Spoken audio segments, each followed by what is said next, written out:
A ansiedade só é considerada normal quando controlada e por acontecer num curto período.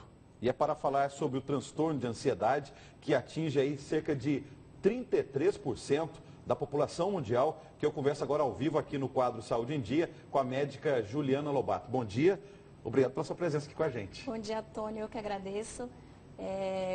Obrigada pelo convite para vir falar sobre esse tema tão importante que é a ansiedade. Como que a gente pode conceituar a ansiedade? O que muda um comportamento dito, vamos dizer assim, normal de um transtorno de ansiedade? A ansiedade, ela é um sentimento, né? Todas as pessoas hoje têm ansiedade. O problema é quando essa ansiedade vira uma doença, um transtorno de ansiedade. Como do que eu sei que é doença ou não? Quando vem outros sintomas associados. Então, a partir do momento que você tem outros sintomas, por exemplo, taquicardia, tremor, sudorese, insônia, tristeza, angústia, medo, pânico, quando começa a ter vários outros sintomas, você começa a sofrer do transtorno de ansiedade. Até uma síncope pode acontecer e você ter um desmaio, por exemplo. Todos nós, no momento da vida, temos momentos difíceis ou até momentos muito felizes que acabam influenciando no nosso comportamento. Como distinguir esses momentos de um transtorno de ansiedade? A gente tem alguns momentos fisiológicos na vida, então o nascimento de um filho, casamento, alguma festa, uma entrevista de emprego ou uma entrevista como essa, você precisa ter um controle e executar aquilo sem um dano, por exemplo, sem tremor, sem diminuir sua performance, sem você ter uma insônia um dia anterior, sem você deixar ter um fator limitante. Então, quando a ansiedade começa a ser um fator limitante na sua vida, você começa a sofrer do transtorno de ansiedade.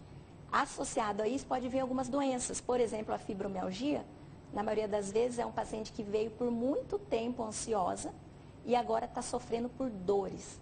Então, tem uma fibromialgia.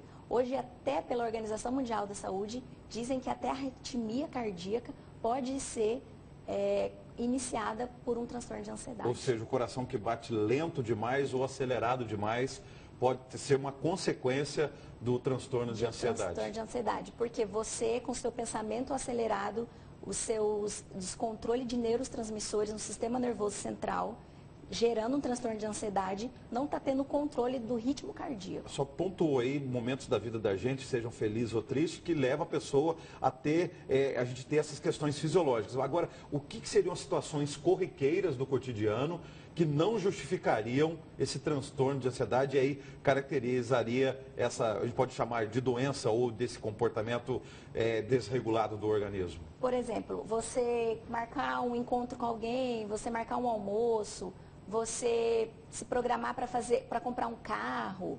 Então, algumas coisas do dia a dia, ou até no seu próprio trabalho, se você começa a ter aquela ansiedade porque está indo para o trabalho, uma entrevista com algum cliente, isso vai limitar você e vai começar a ter um transtorno, um déficit. Então, eu costumo dizer para meus pacientes, doutora, mas eu tenho ansiedade, eu tô com um transtorno. A partir do momento que isso seja limitante, você começa a sofrer da doença. Ou quando você está tendo uma outra doença associada à ansiedade. Transtorno de ansiedade tem cura ou tem controle? Tem controle e tratamento. Então, antigamente, tratava-se só com medicação, né? Uma medicação especial. Hoje, com o avanço da medicina e com a experiência com os pacientes que a gente tem em consultório, a gente sabe que o melhor tratamento é o tripé. O que é esse tratamento? Óbvio que em determinados momentos você precisa da medicação, não só uma medicação única, às vezes associado com vitaminas, antioxidantes, aminoácidos que vão ajudar no controle de neurotransmissores, um acompanhamento emocional, no caso uma terapia. Então, só a terapia muitas vezes não adianta, só a medicação também não. E o outro dado importante é um acompanhamento espiritual. Então, a gente sabe que hoje, quando você acompanha corpo, mente e espírito, você consegue ter um resultado. Por outro lado, em termos preventivos, há alguns alimentos ou situações ambientais que podem levar ao transtorno de ansiedade?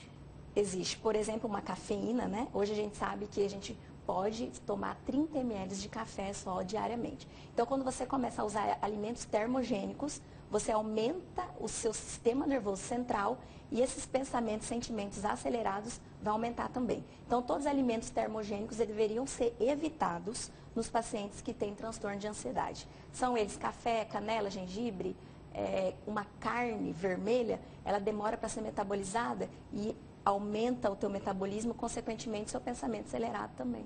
Em situações, assim, por exemplo, uma música acelerada ou um filme de ação, no momento, por exemplo, de hora de dormir, pode interferir nesse processo aí também ou não? Exatamente, porque você vai estar estimulando o foco da ansiedade, que é o sistema nervoso central. Então, ficar na internet, ficar escutando música, computador, isso vai gerar mais ansiedade e você vai ter uma insônia. Então, talvez não é tratamento de insônia, mas de ansiedade, diminui esses fatores que vão acelerar o pensamento. Muito obrigado pela sua presença. Até uma próxima entrevista. Eu que agradeço.